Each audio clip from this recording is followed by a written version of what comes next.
वक्त सबसे बड़ा मुद्दा जो वाइन शॉप का था, हमारी चैम्बर टीम ने भरपूर कोशिश की, उसके लिए हमने पूरा गवर्नमेंट से पैचअप करने की बात की, लेकिन गवर्नमेंट की पॉलिसी थी कोई जिसका हमें समझ नहीं आई। हमारा बेवरोज का व्यापारी कोई बदमाश नहीं है, कोई चोर नहीं है, वो किसी का धोखा नहीं कर सकता है। मेरे को इतना विश्वास है, होलसेल व्यापारी कोई किसी का धोखा नहीं करेगा। सूट की ज़रूरत है, उसके लिए वही एसेंशियल है। बिल्कुल। आज किसी नाई की दुकान है, किसी ने हजामत करानी है, उसके लिए वही एसेंशियल है। तो पेड़ तो एसेंशियल को भी लगा है, नॉन एसेंशियल को भी लगा है। This program is sponsored by Bulbul oil. नमस्कार, जेके अपडेट में आपका स्वागत है। मैं हूं अश्विनी गुप्ता। दोस्तों, चैम्बर का दंगल कार्यक्रम में हम लगातार आपसे उन जो उम्मीदवार हैं उनसे हम मिलवा रहे हैं और इस कार्यक्रम को स्पॉन्सर कर रहे हैं बुलबुल ऑयल, कच्ची घानी सरसों तेल। तो आज इस कार्यक्रम में हमारे साथ मौजूद हैं सीनियर वाइस प्रेसिडेंट का चुनाव लड़ रहे अनिल गुप्ता जी। अनिल जी, इस चुनावों से पहले भी आप सीनियर वाइस प्रेसिडेंट का चुनाव जीतकर चैम्बर की टीम में रहे हैं, अब दूसरी बार आप चुनाव लड़ रहे हैं। इस बार कौन से मुद्दे हैं जिनको लेकर आप जो चैम्बर के सदस्य हैं उनके बीच जा रहे हैं? नमस्कार सर, सबसे पहले तो मैं आपको शुक्रिया अदा करता हूं कि आपने अपने चैनल के माध्यम से आप हमारी आवाज़ लोगों तक पहुंचा रहे हो। जो हमारे एम्स हैं, जो हमने पिछली टीम में काम किए थे और जो हमारे अब नए मुद्दे हैं, जो पीछे काम रह गए हैं, उनको पूरा करना है, उसके बारे में आप पूरी चर्चा कर रहे हैं। और उसके साथ मैं बुलबुल ऑयल मिल के जो मालिक हैं हरीश जैन जी, मैं उनका भी शुक्रिया अदा करता हूँ कि जिन्होंने ये प्रोग्राम स्पॉन्सर किया है। जी जी। सबसे पहले तो सर मैं कि हमारे कार्यकाल में जब हम 21 जनवरी को हम अपनी चेयर पे बैठे थे, तो हमने जो है आते ही काम में जुट गए थे, क्योंकि हमारे साथ ही कोरोना का सारा जो इम्पैक्ट हमारी टीम पे 2 बार में आया है और हमने उसको भरपूर फेस किया है कि हमारा व्यापारी जो घर में अपनी दुकानें बंद करके बैठा था, हम कैसे उसकी दुकानें, उसका बिजनेस कैसे चलाएं, क्योंकि व्यापारी का बिजनेस चलेगा, उसकी तो कोई पेंशन है नहीं, ना ही उसकी कोई सैलरी है। उसका बिजनेस चलेगा तो वो उसी से अपना रोज़गार चलाएगा, उसी से अपने बच्चों का पेट भरेगा। व्यापारी किसी के आगे हाथ नहीं फैलाता है, वो हमेशा आगे देने की तरफ भी उसका ध्यान रहता है। हमने पहले आते ही उनकी गवर्नमेंट के साथ मीटिंग्स करके उनके बिजनेस को कैसे खुलवाना है। देखो, गवर्नमेंट जो है एसेंशियल आइटम्स तो हर वक्त खुलवाने में लगी रहती है, लेकिन नॉन एसेंशियल आइटम्स की भी बड़ी ज़रूरत होती है। शादी ब्याह का सीज़न था, हमने उन लोगों की भी दुकानें खुलवाई। जैसे सर देखो, आज अगर किसी के घर में कोई अपना शादी है, उसको किसी चीज़ की ज़रूरत है, सूट की ज़रूरत है, उसके लिए वही एसेंशियल है। बिल्कुल। आज किसी नाई की दुकान है, किसी ने हजामत करानी है, उसके लिए वही एसेंशियल है। तो पेड़ तो एसेंशियल को भी लगा है, नॉन एसेंशियल को भी लगा है।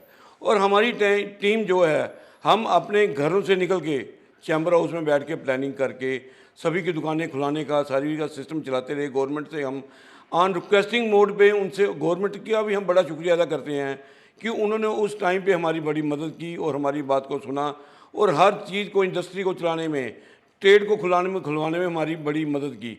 हमारा लोगों को तो यही मैसेज था कि कोरोना में अपना भी बचाव करो और ग्राहक का भी बचाव करो, लेकिन साथ में अपना पेट का, अपने बच्चों का ख्याल भी रखना है। और उस वक्त हमारी टीम ने जो है लोगों को जो सामान जो बाज़ार से, देखो हमने वहाँ पे कोरोना में लोगों के घर में फूड पहुँचाया, खाने के पैकेट्स बांटे, खाने का राशन बांटा, वो हमारे मेंबर्स ने दिया था। हमने चैम्बर से कोई पैसा नहीं लिया, मेंबर्स ने दिया था। हमारी सारी टीम उसी को बांटने में लगी रही। मैं उन लोगों का भी बड़ा शुक्रिया अदा करता हूँ सर। उसके बाद हमारा मुद्दा आ गया, जब हमारी ये थोड़े से हालात सुधरे, उसके बाद सबसे पहले मुद्दा आ गया, जैसे अपना शहर में ट्रांसपोर्ट नगर की सड़कों का बड़ा बुरा हाल था।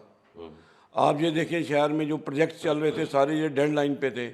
हम बार बार, जैसे आप देखिए फ्रूट मंडी में ही लीज डीड का मसला बना हुआ है, हम सरकार से रिक्वेस्ट करते रहे। उस वक्त सबसे बड़ा मुद्दा जो वाइन शॉप का था, हमारी चैम्बर टीम ने भरपूर कोशिश की, उसके लिए हमने पूरा गवर्नमेंट से पैचअप करने की बात की, लेकिन गवर्नमेंट की पॉलिसी थी कोई जिसका हमें समझ नहीं आई। बार वालों के जो लाइसेंस रिन्यू नहीं हो रहे थे, हमने फिर एक बार के बार वालों के साथ पूरी हेल्प करके उनके लाइसेंस रिन्यूअल की पॉलिसी लाई और सारे जो भी मुद्दे थे, इशू थे, जनमानस के मुद्दे थे, वो चैम्बर ने उठाए और अपने काम को पूरा किया। उसके बाद हमारे चैम्बर में एक जो बिल्डिंग पड़ी हुई थी, जो आज से सन 2000 में उसको जिसका लेंटर डाला था, जिसमें हमारे भूतपूर्व प्रधान श्री रमेश जी और मेरे बड़े भाई स्वर्गीय श्री प्रवीण गुप्ता जी, जो उस वक्त सीनियर वाइस प्रेसिडेंट थे, उन्होंने उसको लेंटर डाल के छोड़ दिया था। और 20 साल में 22 साल में किसी ने उस बिल्डिंग की तरफ ध्यान नहीं दिया। हमारी टीम ने आते ही उस बिल्डिंग को, आप जाके खुद देखें, उस बिल्डिंग को ऐसे बना दिया जैसे एक उसकी जब ये पूरी कंप्लीट होगी तो ऐसे लुक आएगी जैसे ये अपना वर्ल्ड क्लास लेवल पे बिजनेस ऑर्गेनाइजेशन का ऑफिस है। ऑडिटोरियम का वहाँ पे निर्माण हो रहा है, ऊपर 2 हॉल बन के लेंटर डाल दिया है, वो भी अपने मेंबर्स के यूज़ के लिए। उन मेंबरों के बीच में बैठ के उनसे सलाह करेंगे कि भाई इनका क्या करना है, जो मेंबर की हमारी ज़रूरत होगी हम उसी को उसके में लाएंगे। बाकी टाइम टू टाइम हमारे पास जो भी व्यापारी आया हमने उसके मसले उठाने की कोशिश की है। और सभी के देखो 5-4% लोगों के काम रह जाते हैं, जैसे शराब वालों का, बेचारों का, हम आज भी हम उनके ऋणी हैं कि हम उनके काम को पूरा नहीं कर सके। अगली बार जब हम जीत के आते हैं हमारी प्रायोरिटी ये है कि इस मसले को दोबारा उठाया जाए। जो हमारे शराब के जो हमारे व्यापारी भाई थे उनको दोबारा कहीं ना कहीं एडजस्टमेंट किया जाए, गवर्नमेंट से एडजस्ट किया जाए। अब हमारी बीच में इलेक्शन आ गई, अब हम उसी तरफ ध्यान है। अब तो देखो सर हम कैंपेन पे निकले हुए हैं, इस वक्त यही है कि हम दोबारा आएँ और जो हमारे काम अधूरे रह गए हैं हम उनको पूरा करवाएं। जैसे फ्रूट मंडी की लीज डीड है, सरकार से रिक्वेस्ट करेंगे इनकी लीज डीड को उनको ट्रांसफ़र की पॉलिसी ला जाए, इनको अपना लीज होल्ड के राइट्स मिले, इनको नहीं तो फ्री होल्ड कर दे। फ्री होल्ड के लिए व्यापारी तैयार बैठा है, सरकार को फंड चाहिए तो फ्री होल्ड के थ्रू इतना पैसा आएगा सरकार से संभला नहीं जाएगा। यही हमारे मेन मुद्दे हैं। आपने बात की फ्रूट मंडी की कि इनको फ्री होल्ड कर दिया जाए, वहीं दूसरी तरफ अगर हम बात करें वेयर हाउस की, तो वेयर हाउस में भी एक बहुत बड़ा मसला बना हुआ है उसको शिफ्ट करने का, तो उसे आप किस प्रकार से देख रहे हैं? सर ऐसा है कि मैं खुद वेयर हाउस में भी काम करता हूँ। वेयर हाउस में ऐसा है कि ये मार्केट जो बनी थी 1960 में बनी थी जी। सरकार ने अगर इस मार्केट को, जैसे सरकार का प्लान है कि हमने इसको शिफ्ट करना है, शिफ्ट करने के लिए हमें जगह बताई, उसको डेवलप करना है उन्होंने, उसको टाइम लगेगा, शायद उसको 5 साल 10 साल भी लग सकते हैं। तब तक वो लोगों को कोई मार्केट, कोई लोकेशन तो बताए, वहाँ पे उसको डेवलप करे।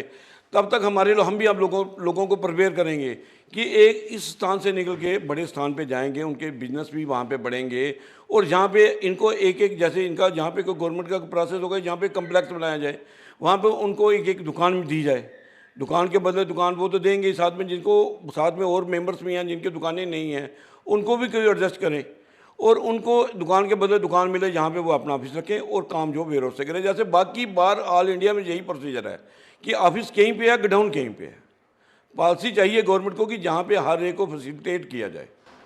नहीं, इसमें आपने कहा कि अगर वेयर हाउस में उनको ऑफिस दे दिया जाए जी, तो गोडाउन कहीं और रखें। हाँ तो अब एक कश्मीर से चल कर एक व्यक्ति आता है, उसको सामान खरीदना है, जी, जी। तो वो ऑफिस में बात तो कर लेगा, दाम देखिए। कुछ व्यापारी ऐसे भी होते हैं जब तक सामान माल देखेंगे नहीं तब तक वो लेते नहीं हैं सर। तो उसके लिए वो तो उनके ज़्यादा सिरदर्दी हो जाएगी। सर देखो, जो भी काम चलता है सारा जो सिस्टम जो है सारा विश्वास पे चलता है। हमारा जो व्यापार है, व्यापारी का व्यापार जो विश्वास पे है। आप देखें दिल्ली में जाएं, छोटी सी दुकान है, 10 बाय 10 की दुकान है, उसमें सैंपल रखे रहते हैं। ऐसे ये ऑफिस में सैंपल रखेंगे और गाड़ियाँ वहाँ से हो जाएंगी। हमारा वेयर हाउस का व्यापारी कोई बदमाश नहीं है, कोई चोर नहीं है, वो किसी का धोखा नहीं कर सकता है। मेरे को इतना विश्वास है, होलसेल व्यापारी कोई किसी का धोखा नहीं करेगा। सर धोखा कितनी बार चलेगा? एक बार, दूसरी बार वो व्यापारी कहाँ से उसके पास आएगा? वो 4 आदमी को और सुनाएगा। जैसे वहाँ पे सैंपल आ जाएंगे ऑफिस में और गोडाउन से माल लोड हो जाएगा। इससे उनको भी टाइम की बचत होगी और हमारे व्यापारी को टाइम की बचत मिलेगी। अभी 2800 मेंबर हैं जिन तक आपने पहुंच बनानी है और अब दिन बचे हैं 2 जी, रविवार को मतदान है जी। तो अभी तक क्या आप सभी मेंबरों को टच कर पाए हैं? सर देखो सर, 2818 मेंबर्स हैं सर। हम जिन अभी तक मैं नियर अबाउट कोई 2200 मेंबर्स को टच किया है और जो बाकी हैं 2 दिन में उनको भी मैं टच करने की कोशिश पूरी करूंगा। अगर कुछ रह गया उनको मैं अपने टेलीफोन के ज़रिए उनसे संपर्क में हूँ उनके साथ, और उनके सभी से मैं अपील करूंगा कि please vote and support me for the development of trade and industry.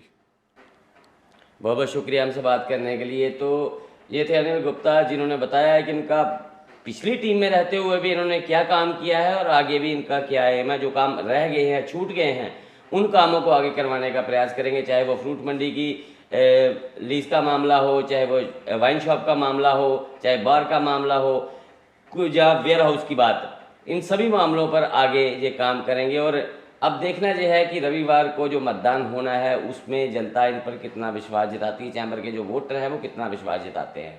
तो मुझे अश्विनी गुप्ता को, कैमरामैन शमी थापा के साथ दें इजाज़त। आप जुड़े रहें जेके अपडेट के साथ। राकेश, चाय लो। क्या बात है, कुछ परेशान लग रहे हो? पता नहीं दीदी, बड़े दिनों से रोमित से बात नहीं हुई। एक काम करो, आज उसे घर पर इनवाइट कर लो, क्योंकि आज का खाना स्पेशल होने वाला है। ठीक है दीदी।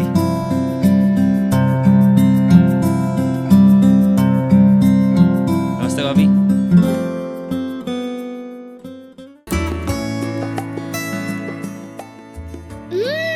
खाना तो बहुत यम्मी बना है, मजा आ गया।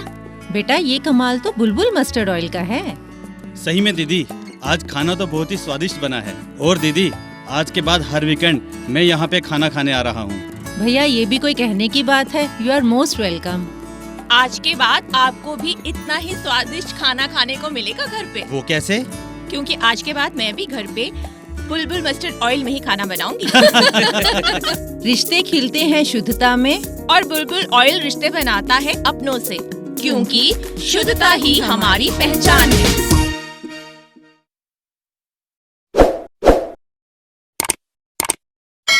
जम्मू कश्मीर की खबरों के लिए जुड़े रहिए JK अपडेट के साथ।